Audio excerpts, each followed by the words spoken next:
ನಿರ್ಗುಣ ಪರಬ್ರಹ್ಮ ಕರುಣಾಕರ ಗಮ ಗಮ ಭೂತ ಪ್ರಭಂಜನ ನಿಜಪುರ ನಿರಂದ நிராதர நந்த ஆனந்த அதிசய அற்புதலிங்க. போகம் அப்படின்னு சொன்னா ஒரு பெண்ணோட புணர்த்து. போகம் அப்படின்னு சொன்னா ஒரு நிலத்துல போய் உழவு செஞ்சு கலப்பையை கொண்டு உழுது விதை போட்டு பண்ணுறது மாதிரி. சிவபோகம் அப்படின்னு சொன்னால் அந்த வெட்டவெளியோட கொண்டாடுறது. இந்த ஆனந்தபூர்ணமாக இல்லது பரிபூர்ணமாக இந்த உலகம் முழுசையும் கையாளக்கூடிய ஒன்று தனக்குன்னு ஒரு வடிவம் வச்சுக்காமல் இருக்கிறது தான் என்னோட அதிசயம். நான் பார்த்து வியந்தது அப்படின்னா அதுதான். நன்றி சொல்கிறதுக்கு வார்த்தையெல்லாம் போதாது. இந்த ஜென்மம் கூட எனக்கு நிறைவேறுமா அண்ணா நிறைவேறிச்சு. ஏன் அப்படின்னா அந்த வெட்டவெளி அவ்வளோ சந்தோஷமானது. நான் அதிசயமாக பார்த்தேன். பூமியெல்லாம் அந்தரத்தில் இருக்குதுன்னு தான் குழந்தையா இருந்ததெல்லாம் என்ன சொல்லி கொடுத்தாங்க.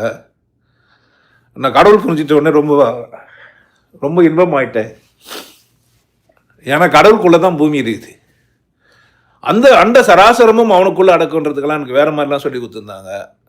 எனக்கு அந்த சூன்யம் புரிஞ்ச உடனே தான் புரிஞ்சுது, ஓ அண்ட சராசரத்தையும் அவன் தான் வச்சுருக்கிறான் அப்படின்ட்டு. நான் ஒரு இன்பவாதி, ரொம்ப சுகபோகத்தை அனுபவிப்பேன். உலக இன்பங்கள் பேரில் எனக்கு அக்கறை இல்லை, கொண்டாடுமா இருப்பேன். அவங்க என்ன நினைப்பாங்க இவங்க என்ன நினைப்பாங்களா நான் நினைக்கவே மாட்டேன். ஏன்னா இந்த உடல் இருக்கிறதுனாலையும் உடல்லேருந்து ஏற்படுற சலனங்கள்னால மட்டும்தான் இதெல்லாம் இது நடக்குது.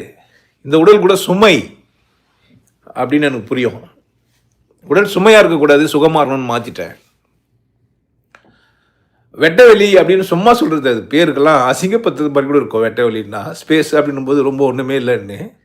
பட் அங்கே தான் நான் உட்காந்துக்கிறேன். நான் இந்தியாவில் இருந்தேன், சென்னையில் இருந்தேன், அதெல்லாம் சும்மா. வெட்டவெளியில் இருந்தேன்.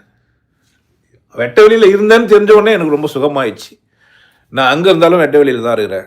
இப்போது ஒரு வெட்டவெளி வச்சுக்கிறேன். இதெல்லாம் செவரெலாம் சும்மா தான். நிற்பதுவே நடப்பதுவே பறப்பதுவே நீங்கள் எல்லாம் சொப்பனம் தானோ உம்மில் ஆழ்ந்த பொருள் இல்லையோ. எதுலையுமே ஒரு பொருள் இல்லை. ஒன்று ஆணவத்தோட அலையும் நம்ம பேசும்போது பார்க்கலாம்.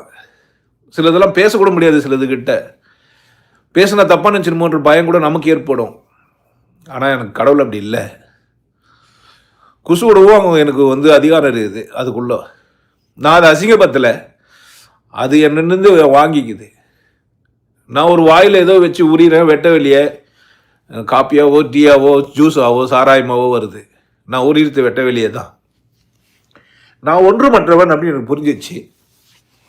எனக்கு ஆணவம் இல்லை, ஆனால் என் பேச்சு ஆணவமாக தான் இருக்கும்.